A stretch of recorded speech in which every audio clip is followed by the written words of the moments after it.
So today I think it's gonna get a little artsy in here. Or at least I hope it does.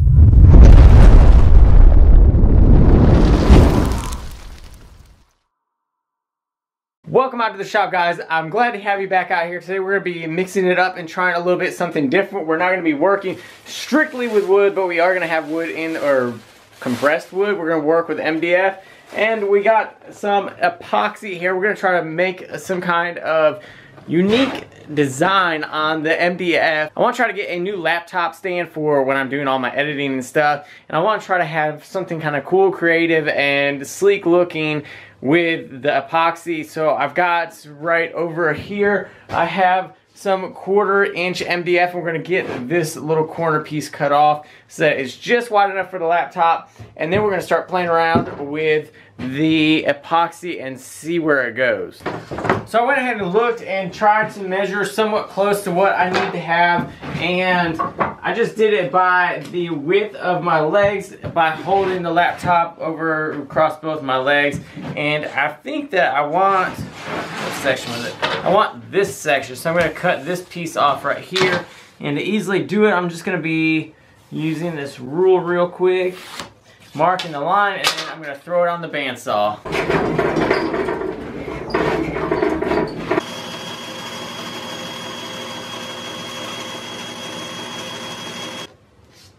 So I've got this one specific bench thing right here, the little handyman or whatever they're called. I do most of my painting on there, so that's where I'm going to be using this at, because I don't want to get epoxy all over the top of my workbench. So what we have got here is an epoxy. It's a 2-part epoxy from Hobby Lobby. You guys can always get their stuff on sale. You know, I used a 40% discount, and it was like $15 or $20, I think it was $20, something like that. So it's not bad. I looked online and there was a vast difference in prices, and this is what I came up with. I wanted to do it this way, and it was right here. I wanted it now instead of waiting. So you actually have to figure out what you want to do. It's a 1-to-1 ratio, and they come with these little cups and stuff, which I don't think that will be enough. So I've gone ahead and I've gotten some plastic cups from the dollar store. See the little lines? So I don't need a measuring device. I can just go by the line. I can count up, 20 lines or whatever. Fill it up here. The other cup, fill it up 20 lines. And then you've got your ratio. It's a 1-to-1. Now remember, I said I've never really messed with this, and one of the things the instructions said is that having porous material will create air bubbles inside your cured finish. So what I'm doing is spraying on a clear finish onto this first. That way it kind of covers everything, and then I will go ahead and do the epoxy.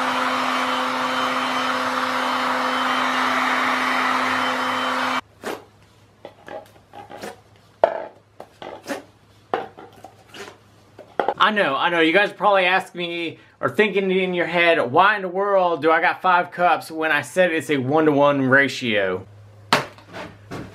Because we're adding color. So if you didn't read the title of the video, you know that our main colors are going to be black, red, and white. Because we're going to make it a YouTube thing. Oh, I need to poke a hole in it. Whoops. Oh yeah, there we go.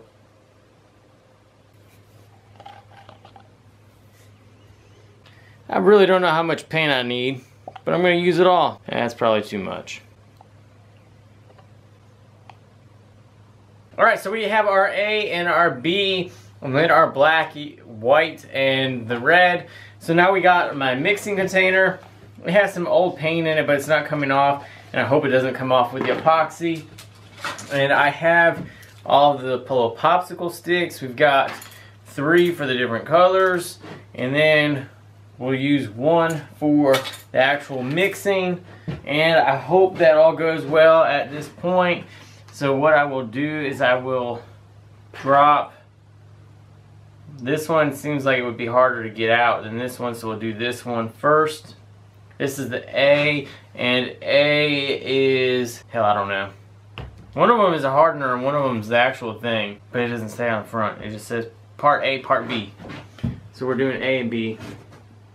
I wonder which one is which.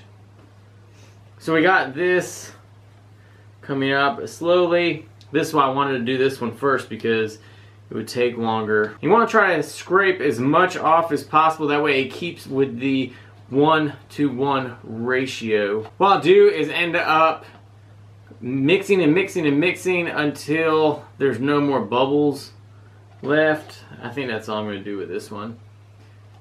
So I will leave this in the A cup just in case I need more, but I don't really think I do because I'm not doing something huge.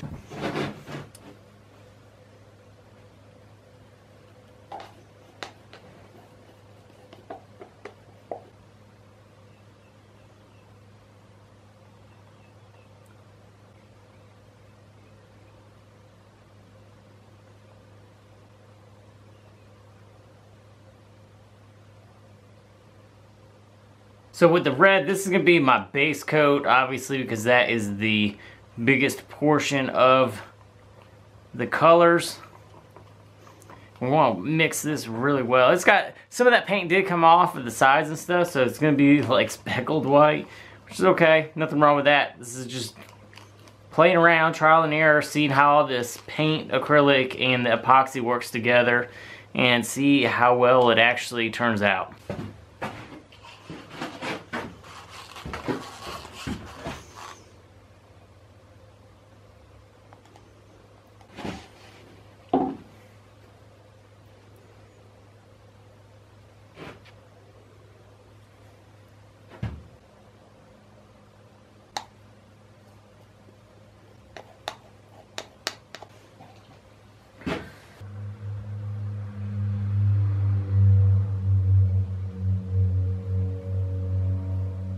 So far it looks like the little arrow or the little play button is way off center. Now I got the gun back out and I'm just going to kind of blend it all together.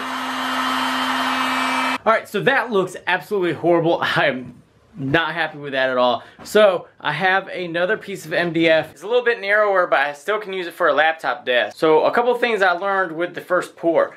Don't have enough epoxy. Definitely don't have enough epoxy. I need more, especially on the red, and I don't need as much paint. The paint, I think I used a little bit too much in them, but I do have another red that I had found. So I'm going to go ahead and make all new batches, and then let's try to get this repoured. So here it is, all blended all weird together with the white. I do like the black and the red mixing together like that, but the white I need a lot less of. This time I think I'm going to actually draw the play button on here. So we got 18, 9¼ is the center mark, and we want it to be, I don't know, we'll say 7 inches big. And we'll do 8. We'll do an even 8. So we got to have the play button in between there. And then the center of this is 14½, so that's 7¼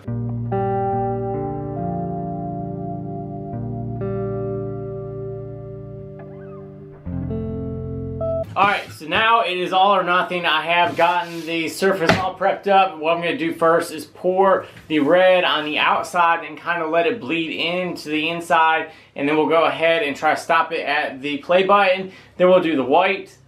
Then hopefully the black. And I'm going to let the stuff drip over the sides so that the sides get covered. Hopefully it goes better than the last time.